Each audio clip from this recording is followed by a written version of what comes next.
Entrepreneurship just isn't a business term anymore. It isn't. Entrepreneurship is a way of life. Entrepreneurship is a way of life. How many times have you heard these stories, network marketing companies? I start selling, then it stops.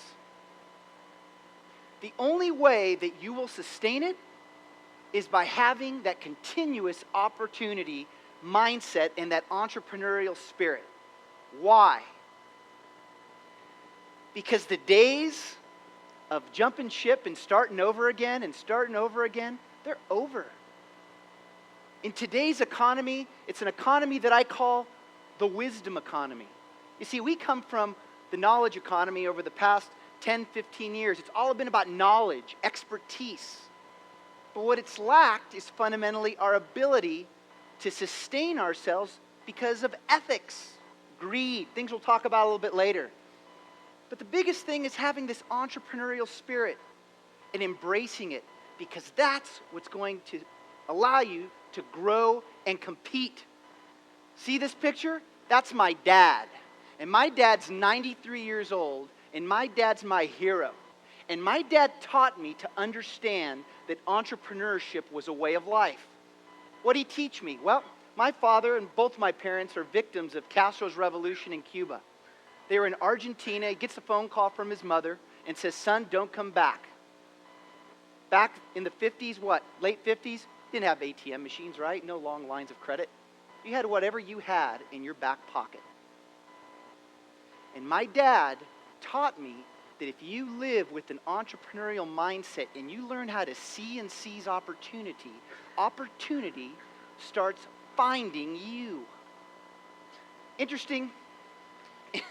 Opportunity starts finding you. And this is a fact that I learned in my early 20s, and that is, in this country, you have a choice to be an entrepreneur.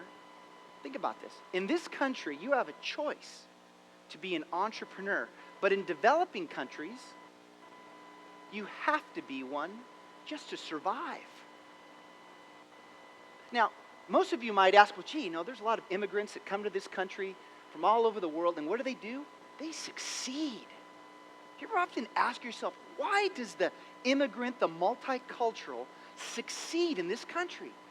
Because they've already lived corruption. They've already lived greed. They've already lived the problems with the banking institutions. They've already lived economic crisis and meltdown. It's part of their DNA. So they wake up every morning and they see nothing but opportunity. Case in point, about 2 months ago, I'm part of this think tank at Northwestern University, and I had a chance to speak with the former foreign minister of security in Colombia.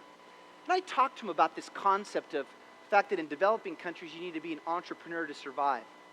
And he said to me, we call those people the informal entrepreneurs. The informal entrepreneurs. He said, and that's why we ask people like you to come to our country and teach our people how to be formal entrepreneurs. What's the message? Train people that have it in their DNA to make a difference, right? Guess what?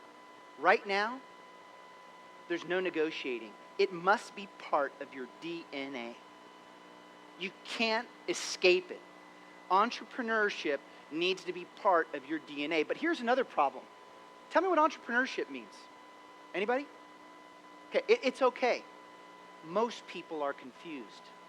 I serve as a faculty lecturer in 3 prominent universities in Southern California, and I teach entrepreneurship and innovation and creativity. And when I ask that question, there's always silence in the room, and then someone will raise their hand and say, it's about starting a business, isn't it? It's about trust. And it's about 4 skills that you need to master to see and seize opportunity.